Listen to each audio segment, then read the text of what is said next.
안녕하세요. 의료기기 등급과 멸균에 대해서 소개해드리는 시간을 가져보도록 하겠습니다. 목차는 다음과 같습니다. 크게 의료기기 등급과 멸균으로 나누어지며 세부 내용은 의료기기 등급에서 의료기기의 정의, 우리나라의 의료기기 등급, 우리나라 허가심사 절차 및 가이드라인을 보겠습니다. 또한 외부의 의료기기 등급도 간단하게 소개해드리겠습니다. 멸균에서는 멸균의 중요성, 멸균이 무엇인지, 소독의 정도, 멸균의 종류를 알아보도록 하겠습니다. 먼저 의료기기에 대해서 설명하겠습니다. 의료기기는 의료기기법 제1장 총칙 제2조에 따르면 사람 또는 동물에게 단독 또는 조합하여 사용되는 기구, 기계, 장치, 재료 또는 이와 유사한 제품으로 다음을 포함합니다. 1. 질병의 진단, 치료, 경감, 처치 또는 예방의 목적으로 사용되는 제품. 2. 상해 또는 장애를 진단, 치료, 경감 또는 보정할 목적으로 사용되는 제품. 3. 구조 또는 기능을 검사, 대체 또는 변형할 목적으로 사용되는 제품. 4. 임신을 조절할 목적으로 사용되는 제품. 단 약사법에 의한 의약품과 의약외품 및 장애인복지법 제65조에 따른 장애인 보조기구 중 의지 보조기는 제외합니다. 의료기기는 이렇게 병원 위생용 장갑부터 인공심장까지 너무나도 광범위합니다. 의료기기의 정의에 대해서 알아보았으니 다음으로 의료기기 등급에 대해서 알려드리겠습니다. 주로 소고기와 같이 1등급이 좋은 것이기 때문에 의료기기도 1등급이 위험할 것이라고 생각하시겠지만 우리나라 의료기기 등급체계는 의료기기를 사용 목적과 사용시 인체에 미치는 잠재적 위해성의 정도에 따라 4개의 등급으로 분류되어 있습니다. 여기서 잠재적 위해성이란 의료기기 사용시 나타날 수 있는 부작용과 같은 위험을 이야기합니다. 1등급은 인체에 직접 접촉되지 않고 잠재적 위해성이 거의 없는 의료기기를 말합니다. 2등급은 생명의 위험성이 적어 잠재적 위해성이 낮은 의료기기입니다. 3등급은 인체 내 일정 기간 삽입되어 사용되거나 중증도의 잠재적 위해성을 가진 의료기기입니다. 4등급은 인체 내 영구적으로 인식되거나 고도의 위해성을 가진 의료기기가 해당됩니다. 의료기기는 인체에 미치는 잠재적 위해성의 정도에 따라서 나뉘는데 판단 기준은 다음과 같습니다. 인체와 접촉하고 있는 기간, 침습의 정도, 약품이나 에너지를 환자에게 전달하는지 여부, 환자에게 생물학적 영향을 미치는지 여부입니다. 간단한 등급별 의료기기에 대해서 소개해드리겠습니다. 1등급의 의료기기는 혀 누르개와 치과 치료용 핀셋 등이 있습니다. 혀 누르개는 목감기가 걸리면 병원에서 혀를 눌러 목을 관찰하기 위하여 사용합니다. 치과 치료용 핀셋은 치과에서 구강에 의료용 솜 등을 넣거나 뺄 때 사용합니다. 2등급 의료기기는 혈액 냉동고와 경성 부비 강경 등이 있습니다. 혈액 냉동고는 혈액을 보관하는 기구이며 경성 부비 강경은 코안을 관찰, 진단, 치료에 이용하는 내시경입니다. 3등급 의료기기는 마취용 인공호흡기와 의료용 레이저 조사기 등이 있습니다. 마취용 인공호흡기는 수술 시 마취를 시키기 위하여 인공적으로 호흡을 조절하여 폐포에 산소를 불어넣는 장치입니다. 의료용 레이저 조사기는 레이저를 이용하여 비침습적으로 치료하는 장치입니다. 4등급 의료기기는 인공심장과 인공관절이 있습니다. 인공심장은 기능이 떨어졌거나 약화된 심장 대신에 생체 내에 기계적으로 장치하여 전신순환을 영구적으로 보조 또는 대행하도록 만든 심장입니다. 인공관절 외상, 병수술 등으로 인하여 운동 부정이 된 관절의 인공 대용물입니다. 체외 진단용 의료기기란 의료기기 중 하나의 부분으로 인체에서 인체 밖으로 배출할 수 있는 부산물을 가지고 진단하는 기계입니다. 체외 진단용 의료기기의 예로는 임신 진단용 키트나 소변 검사용 키트가 있습니다. 체외 진단용 의료기기는 별도의 개인과 공중보건에 미치는 잠재적 위해성의 정도에 따라 다음 4개의 등급으로 분류됩니다. 1등급은 개인과 공중보건에 미치는 잠재적 위해성이 낮은 경우입니다. 예로는 균 동정 내지 조직 염생 시약 등이 있습니다. 2등급은 개인에게 중증도의 잠재적 위해성을 가지며 공중보건에 미치는 잠재적 위해성이 낮은 경우입니다. 예로는 콜레스테롤, 비타민 등 각종 단백질 및 미생물 검출 시약 등이 있습니다. 3등급은 개인에게 고도의 잠재적 위해성을 가지며 공중보건에 중증도의 잠재적 위해성을 가지는 경우입니다. 예로는 성매개 질환, 유전질환 검사, 암 진단 검사 등이 있습니다. 4등급은 개인과 공중보건에 고도의 위해성을 가지는 경우입니다. 예로는 ABO 혈액형 판정, HIV 진단시약 등이 있습니다. 체외 진단용 의료기기 등급에 대한 잠재적 위해성에 대한 판단 기준은 다음과 같습니다. 사용 목적과 사용시 주의사항, 사용자의 임상적 경험, 진단 정보의 중요성, 진단 검사 결과가 개인이나 공중보건에게 미치는 영향력이 판단 기준이 됩니다. 이번에는 등급별 허가심사 절차에 대해서 설명해 보도록 하겠습니다. 1등급의 경우 의료기기 정보기술지원센터에 신고 절차를 통해 신고를 합니다. 2등급의 경우 기술문서와 첨부자료를 작성한 뒤 기술문서 심사를 거친 후 의료기기 정보기술지원센터에 인증 신청 과정을 거쳐 인증합니다.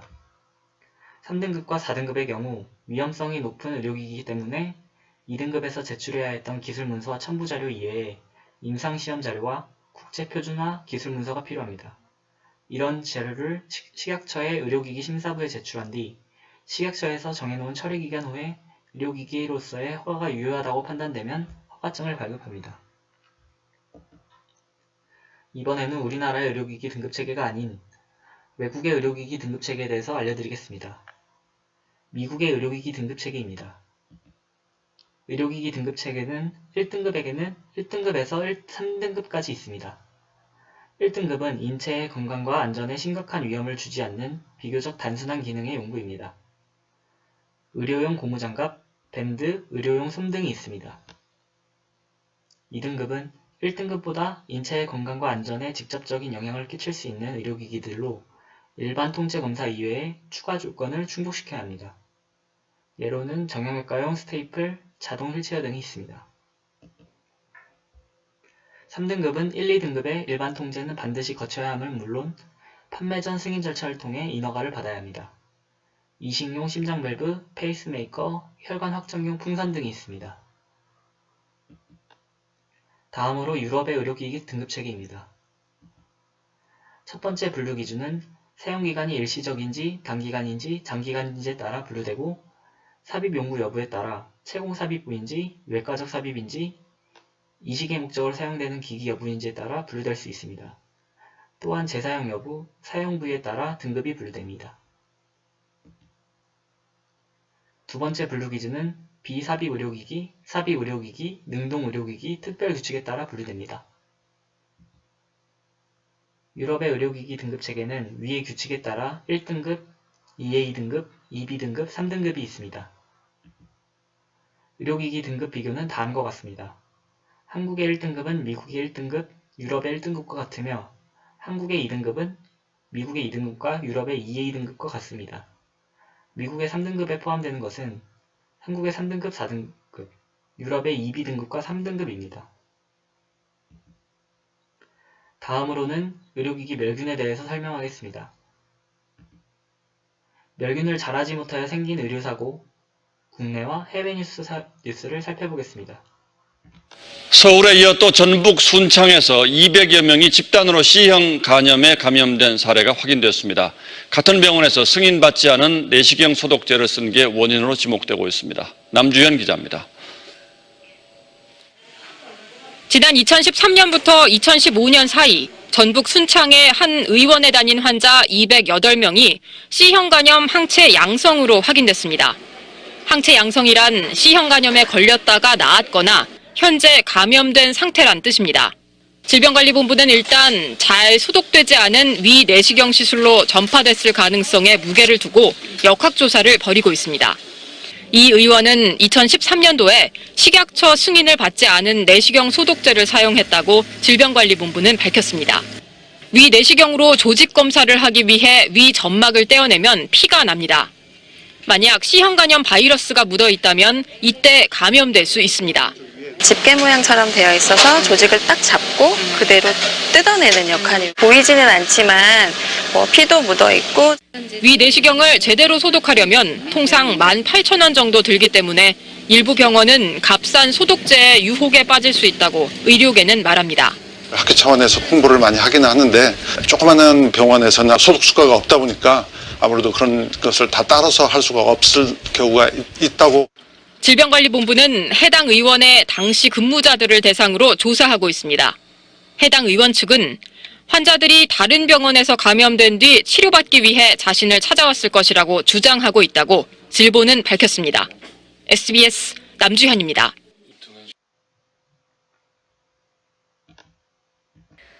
미국 UCLA 로널드 레이건 의료센터에서 발생한 슈퍼박테리아 감염 의심 환자 수가 총 179명으로 늘어나는 등 파문이 확산되고 있습니다. 병원 측은 기자회견을 열어 지난해 10월부터 올해 1월까지 췌장과 간 질환 치료 등을 위해 사용한 내시경 7개 가운데 2개가 슈퍼박테리아의 일종인 카바페넴네성 장내세균에 감염된 것으로 확인됐다고 밝혔습니다.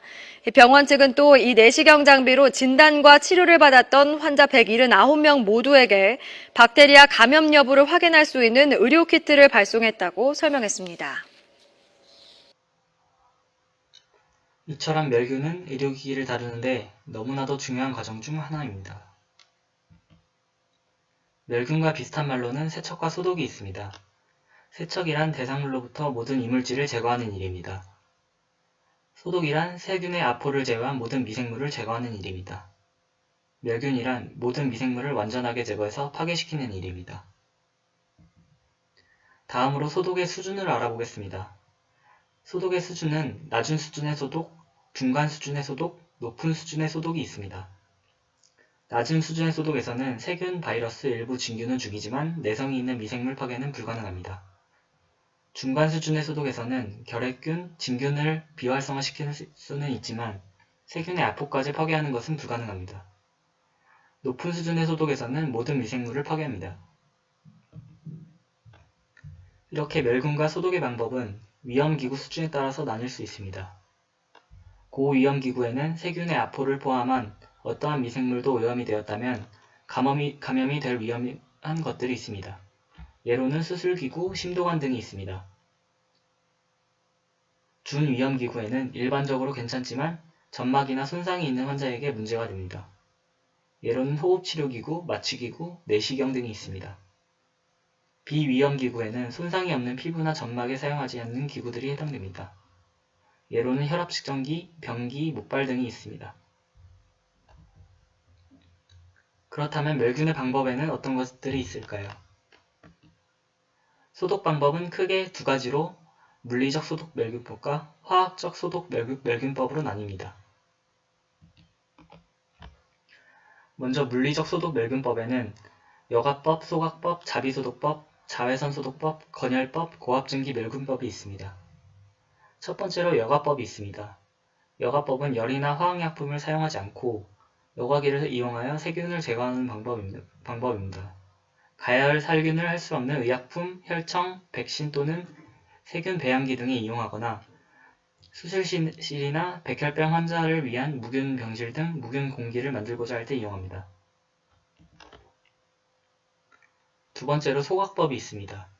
소각법은 불에 태워 병원체를 없애는 방법으로 소독법 중에 가장 완전한 방법입니다. 균에 오염된 의류, 목제품, 전염병, 사체 등 폐기물 처리에 효과적입니다. 세 번째로 자비소독법이 있습니다.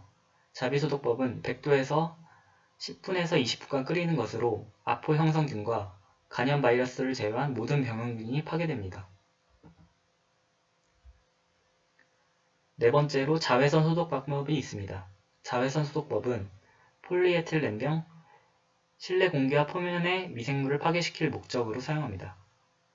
소독 효과를 얻기 위해서는 반드시 미생물이 자외선에 직접 노출되어야 하므로 포장된 물품 소독에는 비효과적이며 주로 수술실, 화상치료실 등의 공간 내 미생물 파괴, 열에 약한 물건 등의 소독에 이용합니다. 다섯 번째로 건열법이 있습니다. 건열법은 건열 멸균기를 사용하여 약 160도의 열에서 한두 시간 정도 멸균하는 방법입니다. 더 효과적인 방법이 많기 때문에 보편적으로 사용하지 않으나 증기나 습기가 있으면 안 되는 물품을 소독할 때 쓰입니다. 다음으로 여섯 번째로 고압증기 멸균법이 있습니다.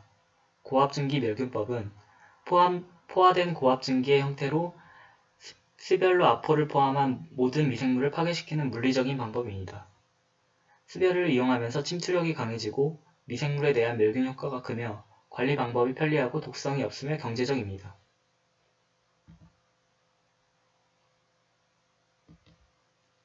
일곱 번째로 방사선 조사 멸균법이 있습니다. 방사선 조사 멸균법은 방사선이나 전자기파의 조사에 의한 멸균입니다.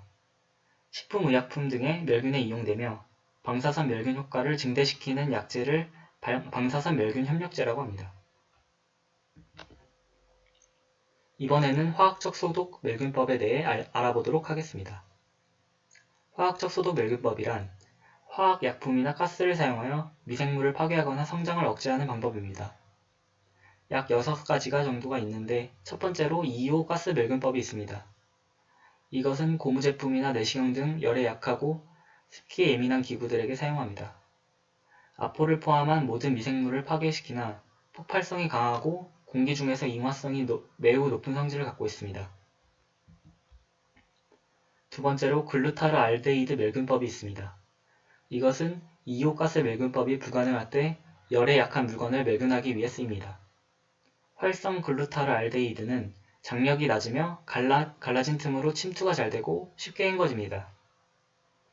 세 번째로 알코올 솜 멸균법이 있습니다. 이 멸균법은 주로 피부 소독과 체온계, 기구 소독에 사용합니다. 네 번째로 포비돈 아이오딘 멸균법이 있습니다. 요오드와 비슷한 효과를 나타내지만 착색이 안되고 독성과 자극성이 적습니다. 수술 부위, 감염 피부, 피부염, 열성, 화상의 살균 소독에 이용합니다. 다섯 번째로 과산화수소 멸균법이 있습니다. 과산화수소는 매우 불안정하여 쉽게 산소와 물로 분해됩니다. 조직에 도포하면 조직, 혈액, 세균, 농에 풍부하게 존재하고 있는 카탈라제라는 효소에 의하여 신속히 분해되며 발생기 산소가 생기면서 거품을 일으키고 살균 효과를 나타내나 그 작용이 짧고 미약합니다. 여섯 번째로 플라즈마 멸균법이 있습니다. 수증기화된 과산화수소 용액이 멸균하고자 하는 물품에 적재되어 있으며 진공 상태로 존재하는 멸균 용기 내부로 유입됩니다. 이때 플라즈마의 형상과 함께 강력한 침투력에 의해 과산화수소 증기가 파우치를 뚫고 멸균 물품 속으로 유입되어 멸균 물품에 존재하는 미생물들과 표면 산화 반응을 일으키게 됩니다. 이제 문제를 풀어보면서 소개해드린 내용을 확인해보는 시간을 가져보도록 하겠습니다. 의료기기법상 의료기기 등급 분류 기준 중 잠재력 위해성에 대한 판단 기준이 아닌 것은? 정답은 3번입니다. 다음 분류 기준에 알맞은 등급은 인체 내에 일정 기간 삽입되어 사용되거나 잠재적 위험성이 높은 의료기기, 중증도의 잠재적 위해성을 가진 의료기기는 3등급에 해당됩니다. 다음 중 물리적 멸균에 해당하지 않은 것은?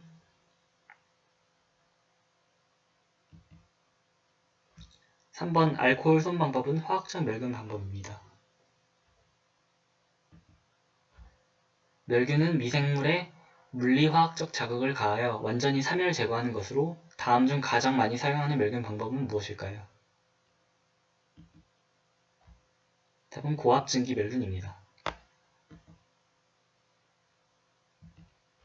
이것으로 의료기기 등급 멸균에 대한 소개를 마치겠습니다.